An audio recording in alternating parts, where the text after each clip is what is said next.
கர்த்தருடைய பரிசுத்த நாமத்துக்கு மகிமை உண்டாவதாக. இன்றைக்கி கூட லேவியராகமம் 14ஆம் அதிகாரத்தை பார்க்க போகிறோம். இந்த அதிகாரத்தில் கூட எப்படி குஷ்டரோகத்திலேருந்து குணமடைவதற்காக திரும்ப இணைவதற்கான, அதாவது குணமடைந்தவர்கள் பாளையத்துக்கு புறம்பே தள்ளப்படுவாங்க இல்லையா, அவங்க திரும்ப இணைகிறதுக்காக எப்படி சுத்திகரிப்பை மேற்கொள்கிறாங்க அப்படிங்கிறத பற்றி தான் இதில் குறிப்பிடப்பட்டிருக்கு. கர்த்தர் மோசையை பார்த்து சொல்கிறாங்க, குஷ்டரோகியோட சுத்திகரிப்போடனால அவனுக்கு என்ன பண்ணணும் அப்படிங்கிற பிரமாணம்னா, அவன் ஆசாரியன் இடத்துல கொண்டு வரணும்.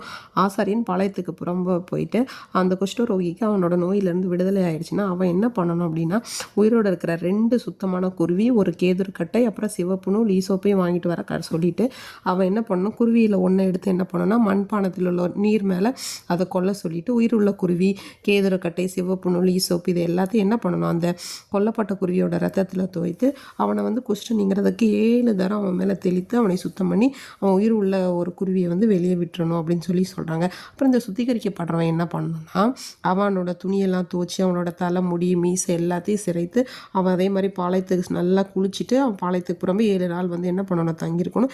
7ஆம் நாளில் என்ன பண்ணாதான் அவனுடைய உடம்புல இருக்க எல்லா ரோமங்கள் அதை எல்லாத்தையும் களைஞ்சிட்டு ஜலத்தினால் ஸ்நானம் பண்ணணும். அப்போ தான் அவன் என்ன பண்ணுவான், சுத்தமாக இருப்பான். அதுக்கப்புறம் 8ஆம் நாளில் என்ன பண்ணணும் அப்படின்னா, ஒரு பலி செலுத்த கடவன் அப்படின்னு சொல்லியிருக்காங்க. அதுக்கப்புறம் என்ன பண்ணுறாங்கன்னா, ஒவ்வொரு அந்த குற்ற நிவாரண பலியை அவன் செலுத்தினதுக்கப்புறம் அவனோட அதில் இருந்திருக்க ரத்தத்தை எடுத்து அவனுடைய உறுப்புகளாக இடது கால், இடது காது, இடது பெருவிரல் அதில் எல்லாத்துலேயுமே என்ன பண்ணணும் அப்படின்னா அப்ளை பண்ணணும் அப்படின்னு சொல்லியிருக்காங்க. அடுத்தது ஏழையாக இருக்காங்க, அதை அவங்களால கொடுக்க முடியலன்னா 2 காட்டுப்புறாவோ இல்லை 2 புறா குஞ்சு அதை என்ன பண்ணணும், கொண்டு வரணும் அப்படின்னு ஏசப்பா சொல்கிறாங்க.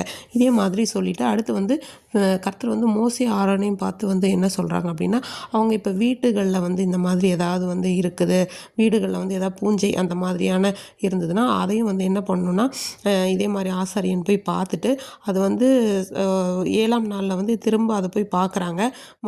முதல் தடவை பார்த்து திரும்ப 7ஆம் நாள் பார்க்கும்போது அதே மாதிரி இருந்தது அப்படின்னா அந்த இருக்கிற எல்லா கல்லெல்லாம் பெயர்த்துட்டு வேறு புதுசாக அவங்க என்ன பண்ணணும், கட்டணும் அப்படின்னு என்ன பண்ணுறாங்கன்னா சொல்கிறாங்க. இதே போல் குஷ்டரோகத்தினால் அவங்க பாதிக்கப்பட்டவங்க எப்படியெல்லாம் பறிக்கப்படணும் அப்படிங்கிறது இதில் சொல்லியிருக்காங்க. முதலாவது என்ன சொல்கிறாங்கன்னா, ஆசாரியன் ஒரு நோயாளியை பரிசோதிக்கிறது.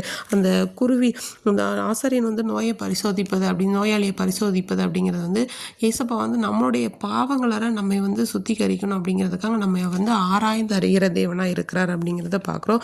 இந்த குருவியோட ரத்தத்துலேயும் நீர்லேயும் நம்ம தேய்க்கிறது எதுக்காகனா, ஒரு புதிய வாழ்வு, பாவத்திற்கு மதித்து நீதிக்கு உயிர் பிழைத்து இயேசுவோடு கூட நாம் வாழ்வதை இது குறிக்கிறது.